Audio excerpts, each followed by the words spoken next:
Olá, gente! Começando mais um programa Conversa de Preta aqui no nosso canal da Cidadania TV Quirimurê, o canal que a gente se vê, né? Vocês já estão ligados nisso, né, gente? Pois é, Conversa de Preta, nesse período agora, eu não quero sair de 7 de abril. Porque tantas mulheres maravilhosas, gente, que tem nesse bairro que eu digo, gente, eu tenho que ficar um mês inteiro aqui entrevistando todas elas. E cada uma com história mais interessante que a outra, que nos fortalece cada vez mais, que diz realmente que as mulheres pretas vieram realmente para fazer história. E eu tô aqui com uma preta maravilhosa, que vocês vão gostar da história dela, viu? Rilza Maria Chaves de Jesus. Ela já me falou logo que ela gosta de chamar de Rilza Chaves, né, Rilzinha? Rilza Chaves.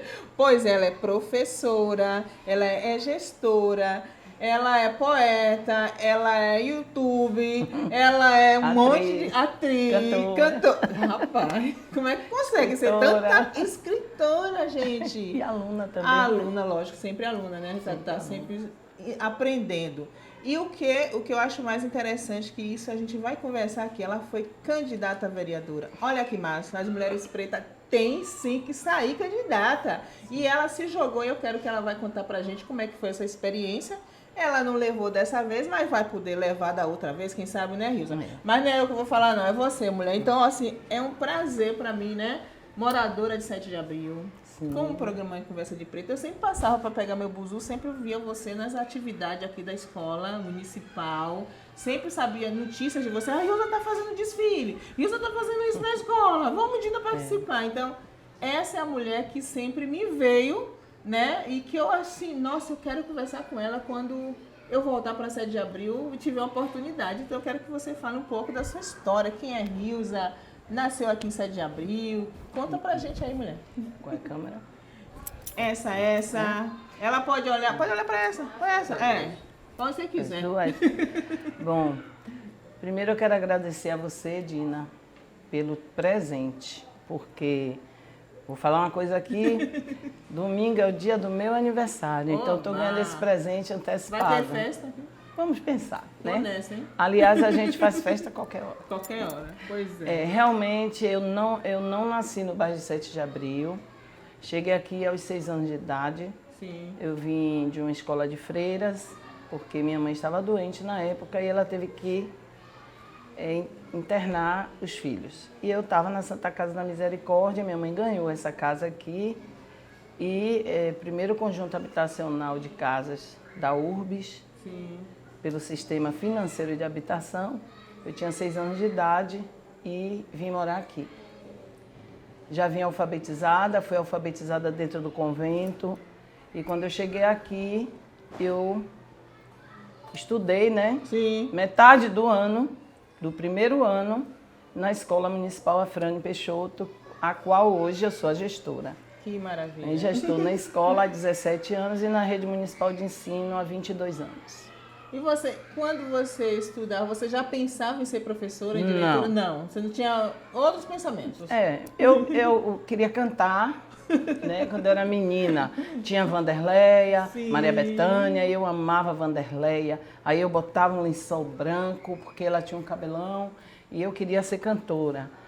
Depois enveredei pelo lado do teatro, dentro do Severino Vieira, que Sim. foi a escola da minha vida, assim, que eu aprendi muita coisa como adolescente. Me trouxe muitos amigos, me trouxe muita experiência, porque é aquela história de que em família há uma proteção, Sim. mesmo sendo o primeiro meio, né, social do sujeito. Nem sempre hoje a criança está na escola ou está em casa e está protegida. Sem dúvida. Mas eu nunca tive uma casa, eu tive um lar. Então isso foi muito importante para a minha vida, né? Sim. Embora minha mãe tenha criado a gente sozinha, mas minha mãe foi uma general, uma mãe madrasta, mas isso só fez todo o bem, toda a diferença em nossa vida. E minha mãe faleceu, mas ela viu todos os filhos formados e todos os filhos do lado dela. Sim. Então ela não ficou abandonada hora nenhuma. Enfim, e lá no Severino Vieira a gente tinha aula de teatro. O teatro funcionava dentro da escola pública. Na época que a escola, né? Dentro da escola pública. Eu tenho uma história muito interessante, porque para entrar no Severino Vieira fazia teste e tinha que ter QI. Minha mãe era manicure de alguns desembargadores, desse pessoal, Minha mãe conseguiu a oportunidade de eu fazer um teste para o Severino Vieira. E aí eu fiz o teste e passei. Era difícil ingressar na escola pública, ICEA, Severino Vieira Central, gente, Colégio 2 de Julho, era muito complicado. E aí deu tudo certo. Eu fui para o Severino Vieira, tenho alguns amigos que estão na música até hoje, que estão na arte. Professor King, por exemplo, foi meu professor. King foi meu professor. Geraldão de matemática, um blequinho assim, professor era o cão, né? Mas eu aprendi muita coisa com eles. E o teatro chegou na minha vida, assim. O canto também chegou. Engraçado que naquele tempo tinha a missa do morro no São Bento. Sim. E a gente inseriu atabaque, né? Na missa do morro, violão, então instrumento de percussão. Era interessante, porque eu cantava no coral, o Severino, dentro de lá do São Bento, na Missa do Morro. Era muito interessante. Então, eu venho disso. Eu venho de artista de rua, né? Essa é a sua trajetória. Ainda por isso que você tem essa dinâmica, né? Da gente, assim, parar num lugar, vamos tocar violão aqui hoje, e os meninos tocavam violão e a gente cantava. Eu tenho uma amiga, a doutora Nilza, né, que é advogada e é uma pessoa também funcionária pública. Nós fazíamos um dueto no Sesc, dia de sábado e domingo, né? A gente cantava, ela era a segunda voz. E eu fazia a primeira voz, eu fiz canto. E, enfim, eu tenho essa história de juventude que era feliz. Sim. E toda essa história você traz para o ambiente da escola, que hoje você é gestora, e também para o bairro, né? Porque você chega em 7 de Abril com 6 anos de idade. Já alfabetizada. Alfabetizada, mas numa época que 7 de Abril era uma fazenda, né? 7 de Abril. Conta um pouco dessa história, traz um pouco da nossa memória aí, como era 7 de Abril. 7 de Abril significou para mim, quando criança, a liberdade. Sim. Porque, como eu falei, eu vim de um convento, né? De freiras. Presa ali, né? Limitada. E quando eu cheguei aqui, eu praticamente me escondi para não voltar para o convento, né? Sim. E não voltei. Porque aqui era a felicidade, era a alegria, era a liberdade. Eu caçava borboleta, era a brincadeira do domingo à tarde das crianças, era sair pelos matos, né, caçando. Aqui em 7 de Abril, aqui em 7 de Abril. Ou a gente andava aí pela Estrada Velha, pegando manga no quintal dos outros, bagunçando. Foi uma bagunça boa, gostosa. Sim, de criança. De criança, né? Saiu um monte, 10 crianças, feliz. 5 crianças, 6 crianças. E nunca houve nenhum problema. 7 de Abril não tinha asfalto. Eu cheguei aqui em 67 para 68, não estou enganada. 7 de Abril não tinha asfalto. A gente tinha que andar para a Estrada Velha, ou seja, o Cajueiro na entrada do bairro, para pegar o ônibus que vinha de Portão. Só tinha esse portão ou aeroporto. Nossa. E era difícil, porque era de hora em hora, de hora e meia, 1h30. Ou no retorno, tínhamos que saltar na Mansão do Caminho e caminhar. Da entrada da mansão, de Pau da Lima até aqui. Quando eu vinha à noite com minha mãe e algumas pessoas, quando ficava muito tarde, a gente vinha, soltava na entrada de Pau da Lima e vinha andando. E quando chegava na Curva do Bambu, que é onde entra agora para o Bosque Real, tem uma curva ainda, e ali tinha empresa que era uma fábrica de pregos Irmãos Campelo, que não existe mais, né? Na entrada mesmo do Bosque Real. E tem uma curva, e tinha muitos bambus assim, o bambuzal fechava. Eu tinha medo, eu passava de olho fechado, porque achava que vinha vir monstro e tal. Então, ali tinha mistério mesmo. A alegria da gente, 7 de Abril, era fazer guerra de mamona, né? A gente fazia guerra de mamona, pegar terra preta para botar no quintal, porque minha avó, ela era do interior, então lá em casa ela plantava cenoura, chuchu, flores, tinha leira de coentro, e não era uma terra grande, era um terreno 10 por 11. Minha avó fazia isso tudo. E aí a gente achava muitos ossos humanos, mas não tínhamos muita ideia, né, do que era. Eu achei muito crânio humano. Foi mesmo? Na época. No seu quintal da sua avó? Não, aqui no bairro mesmo, cavando, procurando terra preta. E, enfim, a outra alegria era de... que aqui era um quilombo, né? Aqui era um quilombo, Marotinho era um quilombo, e aqui embaixo, na creche Castelo Branco, era uma comunidade indígena. Inclusive, tem muitos vestígios. E aí tinha uma olaria, né? No Marotinho também tinha um quilombo misturado com indígenas. Porque historiadores dizem que onde tinha quilombos, tinham brancos pobres, excluídos da sociedade, e índios também. Sim. E essa região toda era muito propícia para isso. Muita água, né? Muita vegetação, muitas plantas medicinais. Sete de Abril é um lugar que jogava assim, ó, jogava o tomate, jogava a semente do tomate, a semente do pimentão e pronto. Terra Esperasse brotar, era só isso. Né? Não tínhamos nada, né, assim, como hoje. A gente não tinha muita acesso. A gente acaba o desenvolvimento, né? Para você ter uma ideia, 1974, isso aí você vai ano... me contar daqui a pouco, quando a gente voltar no intervalo. 74. Você quer saber? Fica aí um pouquinho, que a gente já volta.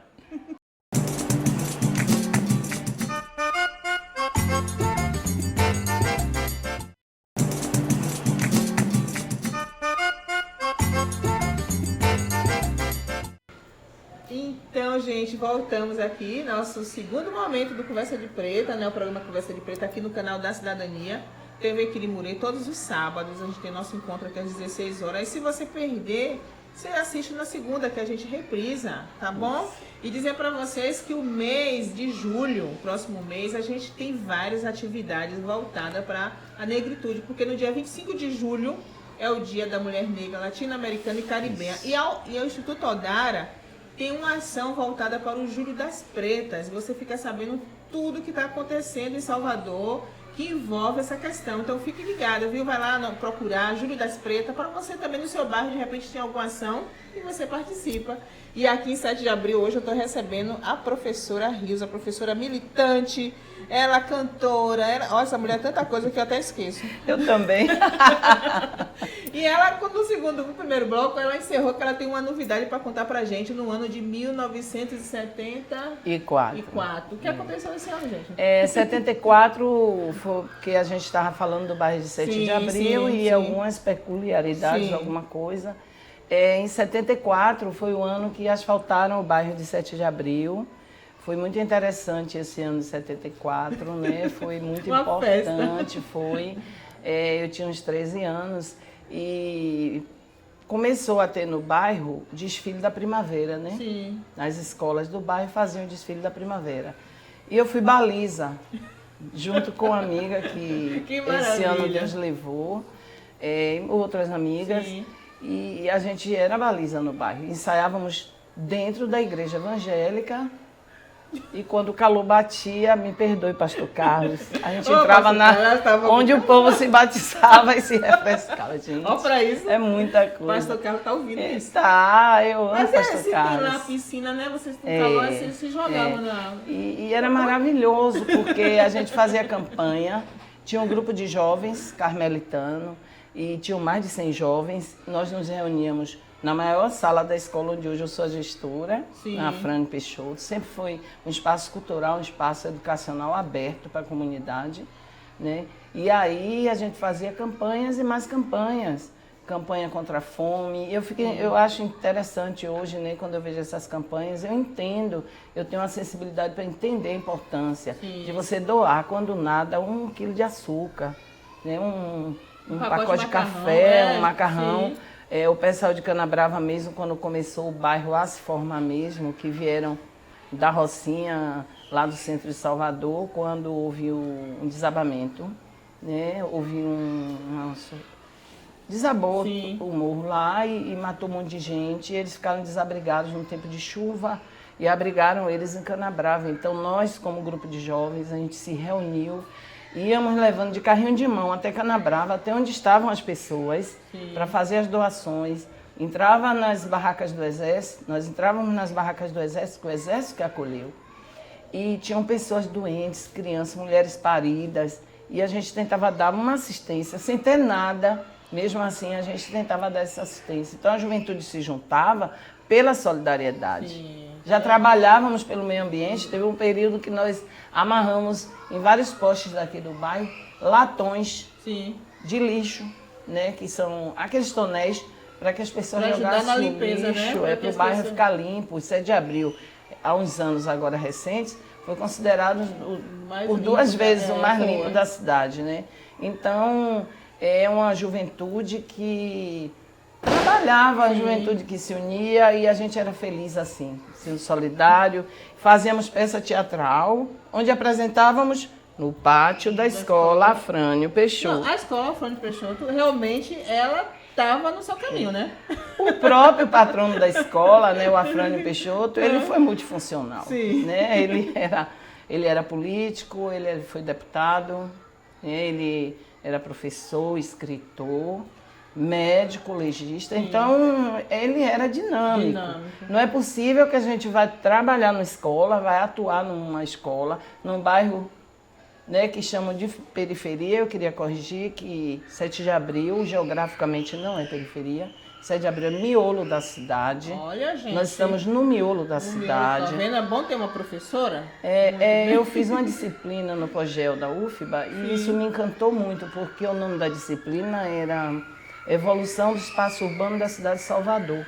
Sim. E isso me gratificou muito, porque eu vim aprender tanta coisa sobre a cidade. E eu vim reacender o meu amor pela cidade, que quando eu comecei a entender a evolução. Então, por que Iguatemi, né? Por que a Paralela? Por que a cidade, o centro de Salvador, tem um porquê, né? correu para o interior da cidade, né? Tudo tem um porquê e é muito lindo. Ter esse conhecimento é muito legal. E ela, gente, tem um programa no YouTube, exatamente, você conhece a sua cidade, são pinceladas por Salvador. E eu tô aqui, conversando com ela para esse material vir aqui para a TV Quirimurê para vocês ficarem sabendo. O que me afastou um pouco foi o medo, às vezes, de eu estar numa região da cidade e o malandro levar o celular, sabe? A violência urbana. A violência urbana, eu pego o celular e me inspiro ali. E pergunto, você conhece a sua cidade? Não conhece? Vamos trabalhar isso melhor. Venha comigo. Vamos... Mulher, mas olha, vamos conversar aqui, tem muita coisa que eu quero saber de você. Agora você é gestora dessa escola aqui em 7 de abril, Afrânio Peixoto. Como é que é ser gestora numa escola que você estudou? O que isso para você te traz, né? Isso me traz a esperança, né? Que é muito emocionante eu tentar dar a essa comunidade o que eu tive como aluna de escola pública. Eu vim de uma realidade de escola pública diferente. E eu continuo acreditando que a escola pública ela é possível. Porque você viveu isso, né? Eu vivi. Esse outro lado muito do que eu sou hoje, eu agradeço imensamente a escola que eu aprendi meu primário, que foi uma escola conveniada com a Santa Casa da Misericórdia, Escola Patronato São Vicente de Paulo, que é ali na entrada da Moraria, que hoje é loja, mas a igrejinha de Santo Antônio ainda está lá. Eu tive uma educação muito rígida, porque no primário tudo era muito certinho, mas isso não foi empecilho, ao contrário, isso que fez o que eu sou, né? Hoje. Depois eu fui para o Severino Vieira, eu tinha aula de francês, eu tinha aula de inglês, eu tinha aula de música, eu tinha aula de teatro. Então, eu tinha vamos dizer, um catálogo de aprendizagens. E ocupava a mente, o jovem ocupava a mente. A gente brincava, a gente perturbava. Coisa de jovem. A gente jogava bomba dentro da escola, a gente brigava, mas tinha muita bagagem. Então, aquilo me encantou. Como é que eu não posso dar? Porque o gestor, a escola, ela é a figura do gestor. Ela imprime, sim, a personalidade do gestor, da equipe gestora. Eu quero aproveitar para agradecer muito mesmo a minha equipe. Não seria nada sem vocês, meus amores. Obrigada pela paciência com a ProRisa. Porque a ProRisa tem dia que entra, só já entra. As meninas dizem assim, mas menina, você entra aqui. Eu digo, gente, é porque temos que ter olhos em todos os lugares. A responsabilidade de uma criança dentro da escola é muito grande.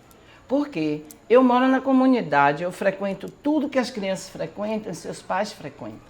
Eu vou na farmácia, é o mesmo mercado, as lojinhas, né? Final de linha, a pracinha, tenho meus amigos.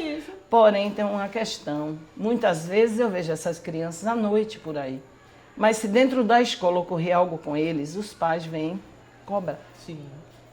E, além disso, é o abraço mesmo. É aquela rigidez, tem momentos que tem que ser, gente. Essa história de que passa a mãozinha na cabeça, não. Tem momento que tem sente aí, vamos aqui, sim, né? Porque a criança, ela precisa ter referência de quem manda, porque senão ela não vai ser lida. Sim. Né? Tem que ter referência, como tem que ter uma referência de um homem, de uma mulher na vida, para dar o equilíbrio do ser humano. E a escola, ela tem o seu papel. Ela não é o único papel de construção do sujeito, não. Não é da responsabilidade total da escola. A questão doméstica, não. Embora mudar o nome de professor para educador, talvez como uma forma, né, de sensibilizar ou jogar mais uma responsabilidade. Eu creio que mais também para deixar mais leve, né? Dizer, não é tão responsabilidade do educador. Pode ser, né, nesse viés. Mas não podemos transferir a responsabilidade da família, do seio familiar, exclusivamente para a escola. A escola dá a educação formal e, logicamente, você não lida com o sujeito só na educação formal, né? Entre aqueles conteúdos procedimentais, atitudinais. E se eu posso, com a minha equipe de professores, a minha equipe gestora, né, a minha equipe escolar, lutar, se a gente pode lutar para dar o melhor ao aluno, cada um no seu setor, por que não fazer? Por que não dar o melhor? Verdade, com certeza. E você é essa mulher, por isso que você está nesse lugar, né? Obrigada. Fica aí um pouquinho, gente, que a gente volta já com a professora Rilza. Tá gostando? Muita coisa boa você vem por aí, viu? Daqui a pouco a gente volta.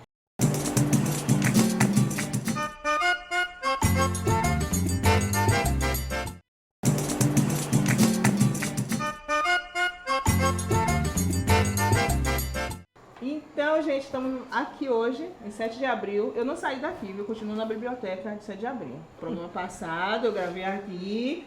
Essa semana aqui também, na outra eu venho gravar aqui. Eu não vou sair daqui por um bom tempo, porque eu tô amando gravar aqui em 7 de abril, porque só tem as maravilhosas. Cada uma mais do que a outra. Então hoje eu tô aqui com a professora Rilza. Essa mulher que revoluciona a educação na Bahia, posso dizer assim, né, Rilza? Pode, revoluciona mesmo, porque você é uma das gestoras públicas que realmente tenta transformar a escola. Porque você vê, a escola de ontem, né, que você fala, que eu estudei também, estudei no ICEA, eu estudei na Solo Joana Angélica. Eu sei onde é. Era outra educação, para que a gente vê hoje, né? É uma escola que não atrai os alunos, que os alunos vai mesmo porque precisa arrumar um emprego e tem que concluir isso. Não é uma escola que a gente gostava de ir, porque a gente tinha várias coisas interessantes para fazer. Aí eu te pergunto, o que você associa a isso, Rilza? Essa mudança, né, do rumo da escola. O que, na sua opinião, enquanto gestora, enquanto candidata a vereadora que você já foi, e vai ser de novo, voto você. Obrigada. A teia familiar, ela ficou frouxa. Foi, né? Ela não é elástica mais. Sim. Ela ficou frouxa. E a escola continua atrasada. O currículo ainda não acompanha os avanços. Isso aqui, né? Não basta só você ter equipamentos tecnológicos. Não basta só ter professor em sala de aula, embora seja essencial. Sim. Né? É preciso que seja atraente. E é preciso motivação para os jovens. Porque o próprio celular, computador, todas essas tecnologias tiraram muito foco também da escola. Sim, com certeza. Né? Então a gente tem que se reinventar. É preciso que haja uma grande discussão nacional para que possamos chegar a um patamar do que é importante para o aluno. Porque a gente diz o que é importante para o aluno, que nós formamos, entre aspas, né, o currículo. Sim. Mas, na minha opinião, o currículo tem equívocos graves. E aí seria uma discussão nacional. Né? Nós não podemos pensar pelo outro. Nós podemos ajudar o outro a pensar e pensarmos juntos com o outro. Sim. Que esse é um exercício difícil, né? Nós temos uma riqueza aqui em 7 de abril, além da Escola Frane Peixoto, que eu sou suspeita para falar. Nós temos aqui a Biblioteca Comunitária do Bairro, que foi e está sendo ainda uma construção lenta, mas uma construção firme, com base. Qual é o bairro que tem uma biblioteca? São alguns, mas não são todos em Salvador. É muito importante. Sim. né? Essa motivação pela leitura também. Então, o jovem de antes, a escola de antes, cobrava a leitura do aluno. Eu me lembro que teve um grande período da minha vida em que as professoras de língua portuguesa, elas passavam um livro, uma história, sim, vamos dizer, Ana Terra. Quem é da minha idade, quem foi que não leu Ana Terra? Quem não leu a Moreninha? Sim. Né? E por aí vai, Senhora. Então ela passava uma literatura e todos tinham que ler. E tínhamos que debater. Né? E agora está tudo muito assim. Tudo muito na internet, né? É muito assim. E até porque os professores, quando cobram demais, quando eu já estou falando de ginásio, já estou partindo aí para o Fundamental 2, sim, que é o ginásio, e partindo para o ensino médio. Porque eu sou habilitada também, graças a Deus, para ensinar, né, esses segmentos. Muitos jovens, quando o professor ele exige muito, ele cobra realmente, eles batem de frente. E aí fica difícil a relação. É importante, primeiro, que você tenha uma boa relação com o aluno, uma relação pessoal. É uma coisa freudiana, né? Desejo, tesão. E aí, se o sujeito não tem desejo, se o sujeito não tem vontade, não tem tesão, fica difícil. Se abrir, né? Para o aprendizado, se abrir para a leitura, para o conhecimento. Esse ano a biblioteca, a Gisele deve ter falado. Aí, eu faz aniversário agora em julho. Em julho. Que é o mês das pretas, que maravilha. Pois é, tá tudo ligado. Tá tudo ligado. Eu queria falar do dia 25 de maio. Você vai falar agora, porque eu quero que você também, além que você fale do dia 25 de maio, que é uma data muito importante pra gente. Muito importante. Eu quero também que você já junte também, baseado nessa escola que você trouxe, né? Foi por isso que você sai candidata, tentando mudar também na estrutura política, porque a gente também tem que ver também que a estrutura política ela precisa também se debruçar sobre isso. E foi aí, por isso que você também foi para esse caminho. As políticas públicas para a educação. Sim. Né? E aí precisamos de vereadores e vereadoras. Sim. Mulheres também, né? de periferia. Como dizem, embora a gente more no miolo. No miolo. Tá? Vamos entender. Aqui é o miolo. Eu já não vou falar mais periferia, a gente mora no miolo da cidade. Então eu quero que você me fale como é que te leva para a Quando eu me candidatei em 2016, sim, foi justamente pensando em lutar pela educação dessa cidade e desse país, porque o professor, a escola, o que ela faz com o sujeito é tão profundo que você não vê o resultado imediato, é um resultado a longo prazo. Então, Freire, né? Tudo é Freire, porque, por exemplo, eu com 15 anos fui, como eu coloquei no meu release, eu com 15 anos fui voluntária. Eu fui voluntária do Mobral, Movimento Brasileiro da Alfabetização, cujo o conceito, a ciência vem do pensamento de Freire. Eu tinha 15 anos. Então eu dei aula aqui na Afrânio Peixoto, como voluntária, na EJA. Né? Então eu pegava aqueles meninos que vendiam amendoim na barroquinha, que vinham armados de estilete para dentro da escola, de faquinhas, para se defender. Eles não vinham porque eram agressivos e violentos, é porque era selva de pedra. Né? Os idosos, é engraçado como a EJA, né, tem um histórico em 7 de abril de alunos idosos, né, uma clientela de idosos também. E eu já trabalhava Freire e não sabia, gente. Sim. Entendeu? Enfim, a minha ideia é justamente lutar por uma educação melhor, por uma educação mais atraente, mais abrangente. Por quê? Atrativa, né? Que ama, que as pessoas gostam, principalmente os jovens. Porque assim, olha, passa uma criança por nós 4 anos na Afrânio Peixoto, ou 5 anos, se ele entrar no grupo 5, um exemplo. Os pais se mudam lá para São Paulo, vão embora do país, ou vão para a Feira de Santana, vão para algum lugar. Essa criança está levando no interior, no âmago dele, muita coisa do que ele aprendeu na escola. Sim, com certeza. Então é por isso que eu digo que o que a gente faz com o aluno, para um aluno, né, ou para o sujeito, não é para um aluno, é para a sociedade. O divã da sociedade é a escola, porque tudo gira lá, é briga de família, é briga de vizinho, é briga na rua, é briga de casal, é abandono. É tanta coisa, como tem coisas maravilhosas, como tem mães e homens E a Frane Peixoto tem uma coisa maravilhosa também. Vem assistir uma reunião de pais. Sempre tem homens acompanhando os filhos. Maravilha! E a gente sempre bate palmas, é maravilhoso isso. Então, a escola não é simplesmente abrir as portas, você leva seu filho, viu, mães e pais responsáveis, leva o filho, as portas estão ali abertas. E tem prova aí, tá pronto, aí tá. Tem merenda, tem, pronto. A escola é isso?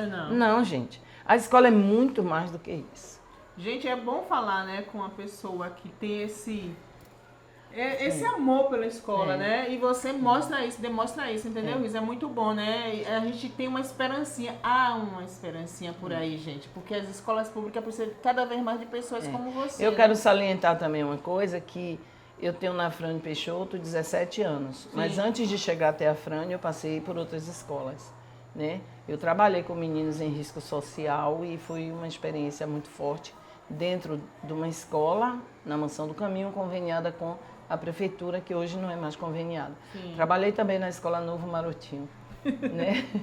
Então, eu tive essa experiência. Eu vou fazer uma pergunta aqui só mesmo por fazer, mas eu já tô vendo duas perguntas. Você vai falar sobre o dia 25 de maio, que ela tá me dizendo aqui, eu quero falar sobre o 25 de maio. Dia da África, ela vai falar. E a minha pergunta, você gosta de ser professora? Eu gosto. Eu não sabia que gostava, viu, gente?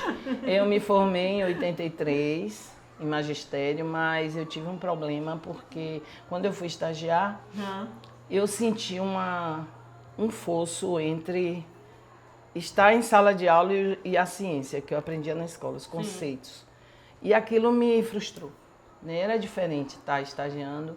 Eu não quis, eu me apurrinhei, porque isso em 83 eu disse para minha mãe, não vou ensinar, não quero ensinar, porque os meninos pintam demais, eles fazem muita coisa, eu estou nervosa. Abandonei tudo e eu sou multiprofissional, graças a Deus, e eu digo todo dia, Deus me preparou para quando eu chegasse até aqui, como professora e como gestora, porque eu sou cabeleireira, formada pelo Senac.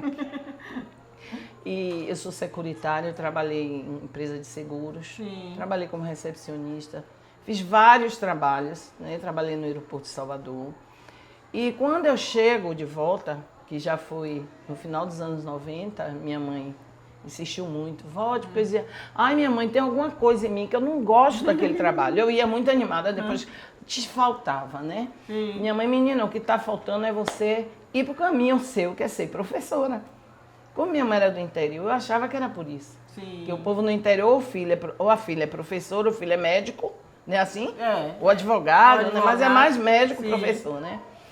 Aí eu voltei como uma mocinha, fui para Iceia, todo dia com o meu caderninho de manhã, enfrentava a estação Pirajá, ou era Eva, não me lembro bem, que tem um tempo já, acho que era Eva, e vinha empurrada, empurrava, e enfim. No final, concurso da prefeitura, eu com tudo fresquinho na cabeça, com Freire, né? E com Vygotsky, todos esses pensadores de educação, e estou cá.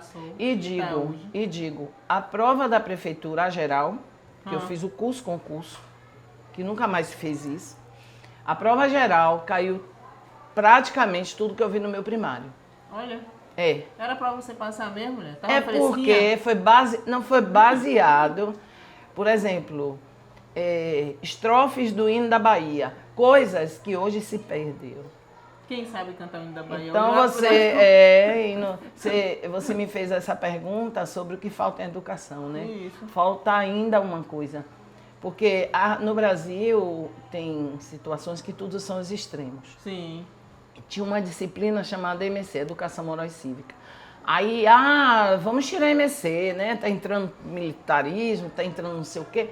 Tira-se EMC, né? Educação Moral e Cívica. Então, assim, muitos meninos se verem um brasão da República não vão reconhecer. Não vão, não. Se tirou, né? Era isso. Tira, então você não tem amor pelo seu país. Eu fico olhando os americanos, usam camisa dos Estados Unidos, europeus também, Torre Eiffel, isso e aquilo, e brasileiro. Normalmente a bandeira do Brasil, quando está tendo jogo, imitando os americanos. A gente precisa voltar a ter o amor à nossa pátria. País, e pensar quantas cabeças e quantos crânios são mutilados, né, pela falta da educação.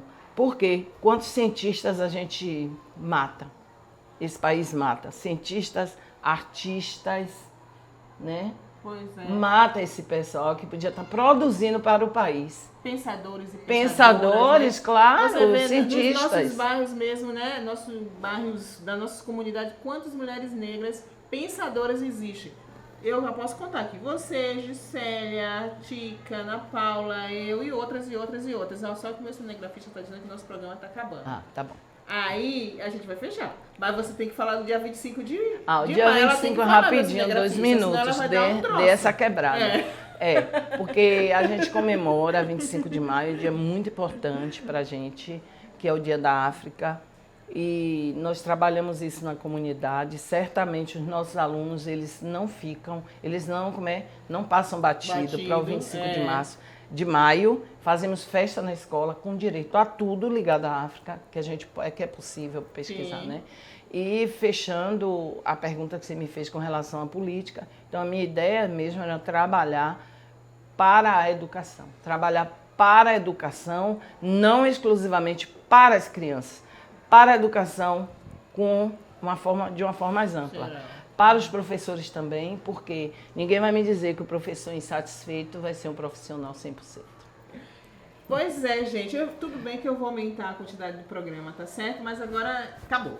Tá bom? Luzinha, Eu quero muito de obrigada. novo, lhe agradecer sua agradeço, equipe eu maravilhosa, que te agradeço. agradecer a minha equipe, agradecer Sua a equipe, Conceição, beijo, equipe. agradecer a Alain, que estão aqui colados para que a gente possa fazer esse Que trabalho. bom, obrigada mesmo. Obrigada. Vou dizer pra vocês, ó, segue o programa Conversa de Preta no Instagram e eu agradeço também a Biblioteca Sede de Abril, que está recebendo Conversa de Preta nesse período, a minha amiga Gisélia, maravilhosa. Um beijo no coração, povo, e até sábado.